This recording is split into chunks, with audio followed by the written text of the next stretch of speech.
El martes 11 de septiembre de 1973, Salvador Allende ingresa bien temprano al Palacio de la Moneda, la sede del gobierno de Chile. Antes de escuchar la primera proclama de los militares, el presidente ya sabe que las Fuerzas Armadas intentan destituirlo. Que el señor presidente de la República debe proceder a la inmediata entrega de su alto cargo a las Fuerzas Armadas y Carabineros de Chile. Exigen su renuncia, pero Allende se niega. El país está bajo fuego. Comienza la dictadura de Augusto Pinochet.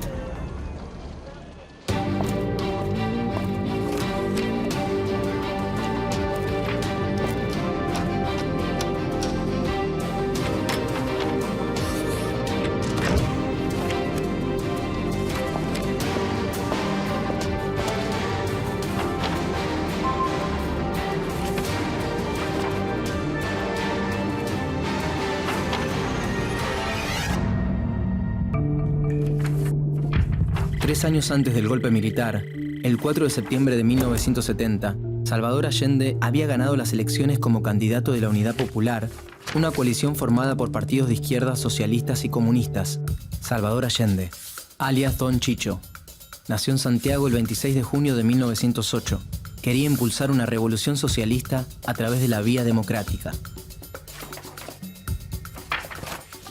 Yo solo tomé en mis manos la antorcha que encendieran los que antes que nosotros lucharon junto al pueblo y por el pueblo. Desde el gobierno, promulgó la Ley de Nacionalización del Cobre, el principal producto de exportación de Chile. Inició un proceso de reforma agraria para repartir los latifundios entre los campesinos sin tierra. Tomó el control estatal de numerosas industrias, muchas de ellas extranjeras, y nacionalizó el sistema financiero. Allende tenía el apoyo de las bases populares, pero al mismo tiempo enfrentaba la oposición de las clases dominantes, que se sentían amenazadas ante la promesa de una transición al socialismo. Más al norte, el gobierno de los Estados Unidos se mantenía alerta. Estados Unidos no estaba dispuesto a tolerar otra experiencia como la Revolución Cubana en el continente, y desde fines de los 60, el Departamento de Estado estadounidense difundió entre las Fuerzas Armadas latinoamericanas la doctrina de seguridad nacional. El objetivo principal era preparar a los militares para que mantuvieran el orden interno de sus países y eliminaran a quienes se manifestaban a favor del comunismo.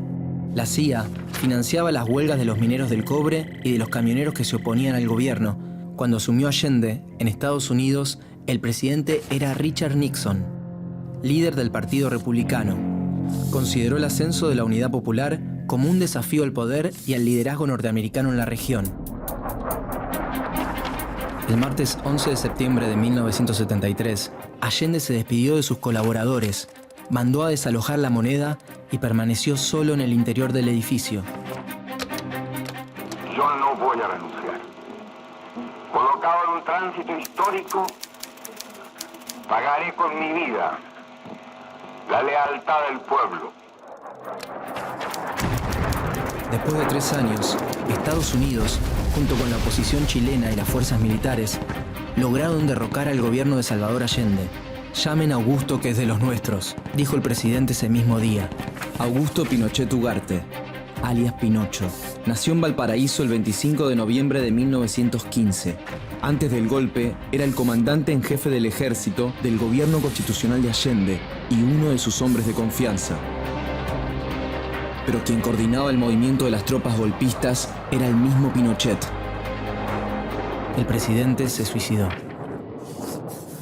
Lo encontraron con su casco puesto y la ametralladora en mano.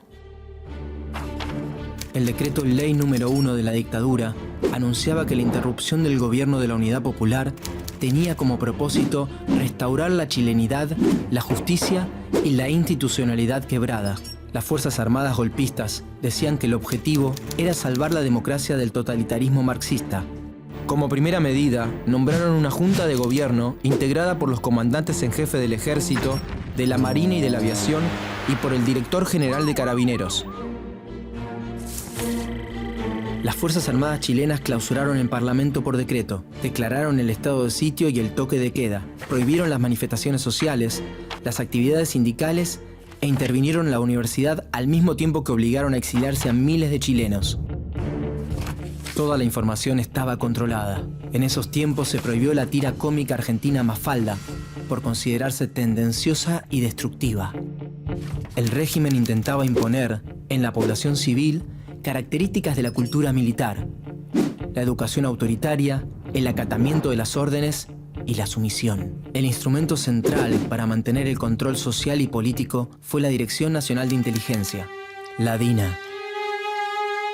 Se creó en noviembre de 1976. Era una policía secreta con facultades casi ilimitadas. Su acción se orientó a detectar, detener sin juicio y en algunos casos eliminar a quienes consideraba los enemigos del gobierno, tanto dentro como fuera de Chile.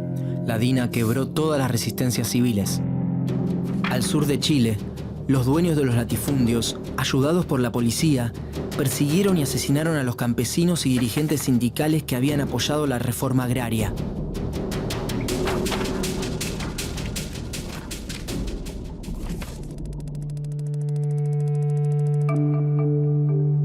Mientras que en Argentina la cúpula eclesiástica colaboró con las juntas militares, en Chile fue el sector que se opuso con mayor fuerza al autoritarismo.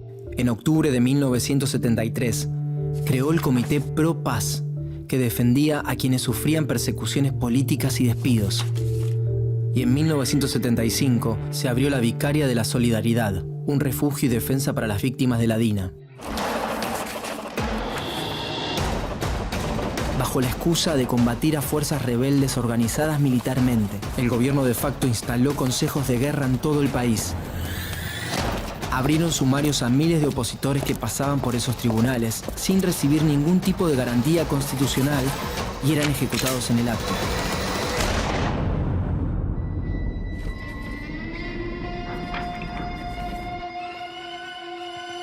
Este proyecto se incluía en un plan mayor que abarcaba a todo el Cono Sur. El Plan Cóndor, digitado desde los Estados Unidos, se puso en marcha en 1975 en Santiago. Se trataba de una red de coordinación represiva entre las dictaduras de Chile, Paraguay, Argentina, Brasil y Uruguay, para perseguir y asesinar a los supuestos enemigos internos de la región. A través del terror y el autoritarismo, se impuso un modelo político y económico neoliberal.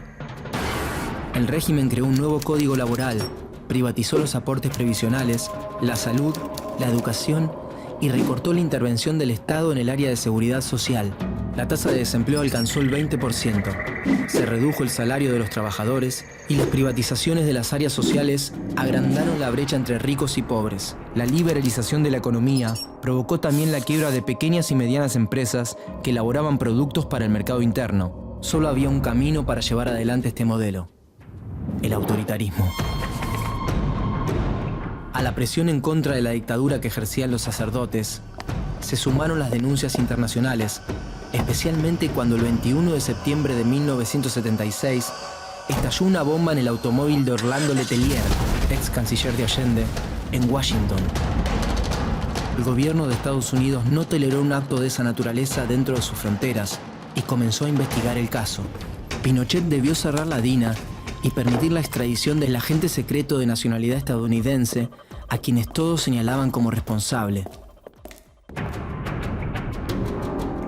El 4 de enero de 1978, Pinochet buscó legitimar su permanencia en el poder por medio del llamado a una consulta nacional. Quería demostrar el apoyo popular que tenía su gobierno. Según los resultados, el 75% de los chilenos votaron a favor del régimen, pero el escrutinio se realizó sin registros electorales. Las presiones nacionales e internacionales obligaron al gobierno a una primera y limitada apertura política. El 11 de marzo de 1978 se levantó el estado de sitio, aunque continuaba el estado de excepción, que era solo levemente menos restrictivo. 1978 fue además un año de tensión internacional para el régimen. Solo la mediación del Vaticano evitó una guerra entre las dictaduras de Argentina y Chile, que estaban dispuestas a dirimir con las armas un conflicto de límites territoriales en el canal de Beagle.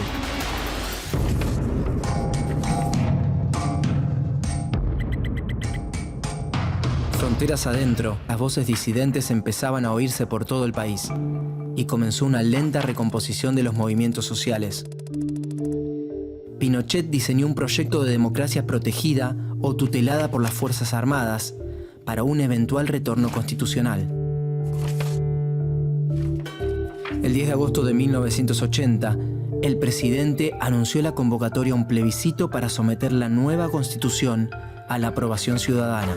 La oposición política se preparó para el debate, pero el 11 de septiembre, el resultado fue favorable al gobierno por un 67% de los votos.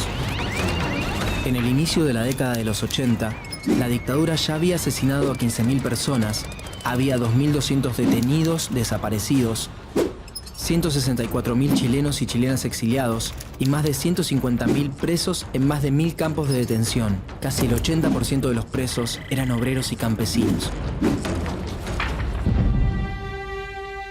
Aprobada la Carta Magna de 1980, Pinochet gobernó sin parlamento y con poderes dictatoriales hasta 1989. Un año antes, se realizó un plebiscito para decidir si el dictador continuaba como presidente hasta 1997. La oposición se unió en la concertación de los partidos por el no. Sin la dictadura, la alegría va a llegar, porque pienso en el futuro, voy a decir que no.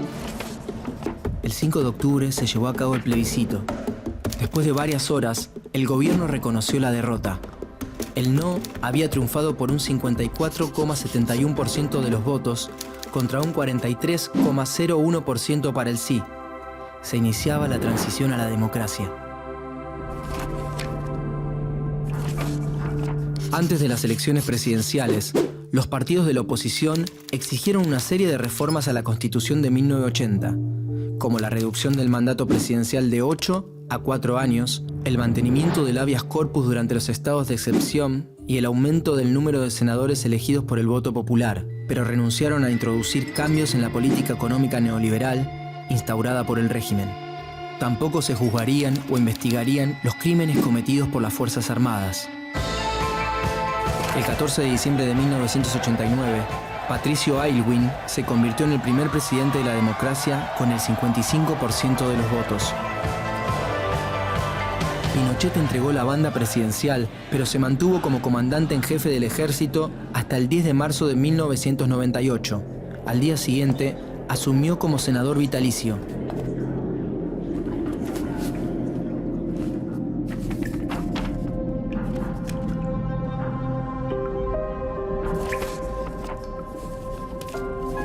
El terrorismo de Estado, encabezado por Augusto Pinochet, impuso una política represiva que profundizó la concentración de la riqueza y aumentó las desigualdades sociales y económicas. En el momento de su muerte, Augusto Pinochet contaba con una orden de detención internacional en curso y con más de 400 querellas en su contra en tribunales de otros países por crímenes de lesa humanidad. Las víctimas de la dictadura chilena se contabilizan en más de 40.000.